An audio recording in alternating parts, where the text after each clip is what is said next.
Hello，大家好，我係晴晴，歡迎你哋嚟到我嘅 channel。今集就會帶大家去澳門睇下2025年嘅聖誕節，各大酒店有啲咩聖誕裝飾。如果你哋都計劃今個聖誕節去澳門嘅話，就一定要睇落去啦。葡京人酒店喺酒店大堂已經有超巨型嘅聖誕樹，仲掛上有雪糕、啤啤熊，都幾特別啊！商場另外亦都有一棵以甜品為主題嘅聖誕樹。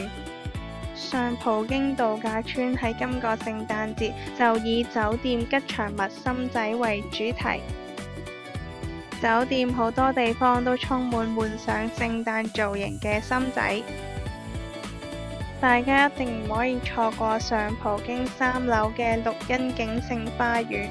呢個超浪漫嘅歐陸式花園，今年就放滿咗吉祥物心仔唔同造型嘅擺設。呢個花園絕對係打卡嘅勝地，夜晚黑嚟仲靚㗎。上葡京度假村其中一間酒店 The Karl Lagerfeld 喺酒店大堂，亦都放置咗一棵綠色嘅聖誕樹。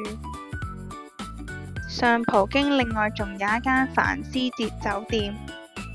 呢間酒店就放滿咗金色主調嘅聖誕樹，聖誕樹上亦都有呢一個品牌嘅 logo。如果你哋都係呢一個品牌嘅粉絲，就一定會鍾意啦。酒店亦都有呢間上葡京冰室，呢間餐廳就主打香港同埋澳門嘅特色美食，包括有豬扒包、意粉等等。倫敦人大堂水晶金店亦都有 G Bear 英倫風嘅熊仔，另外聖誕樹上都充滿咗唔同顏色嘅波波。丘吉爾精品店亦都喺聖誕節推出咗唔同嘅聖誕禮盒。澳門瑞吉酒店就喺大堂擺咗超巨型嘅銀色聖誕樹，旁邊仲有2個英倫風嘅士兵同埋超長嘅樓梯，真係好打卡啊！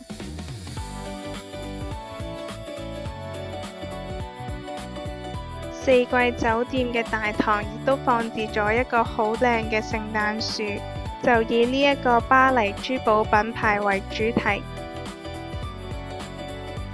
威尼斯人酒店喺今年聖誕節都好有氣氛。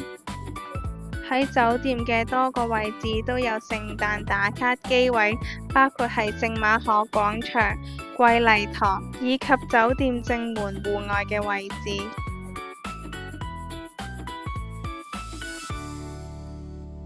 威尼斯人購物中心都有間貢多拉禮品店，喺呢度可以揾到威尼斯人吉祥物嘅公仔，同埋緣分天使 Triangel。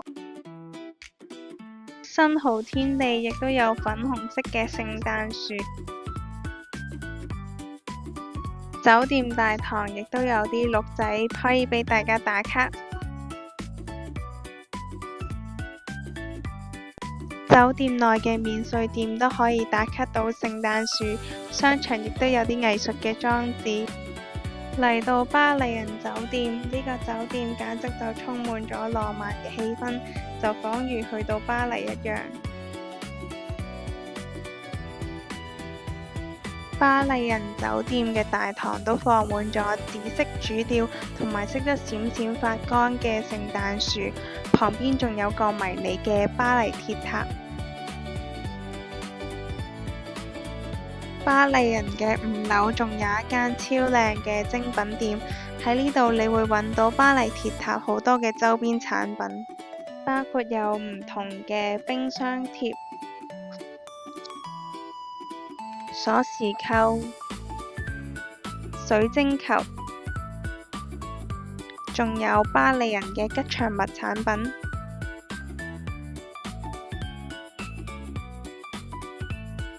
新濠影匯今年聖誕節就以冰雪樂園為主題，現場一片雪蒙蒙，仲會有人工雪製造出嚟。現場有多棵藍白色主題嘅聖誕樹，仲有雪人俾大家打卡。今日嘅分享就嚟到呢度，我哋下條片再見，拜拜。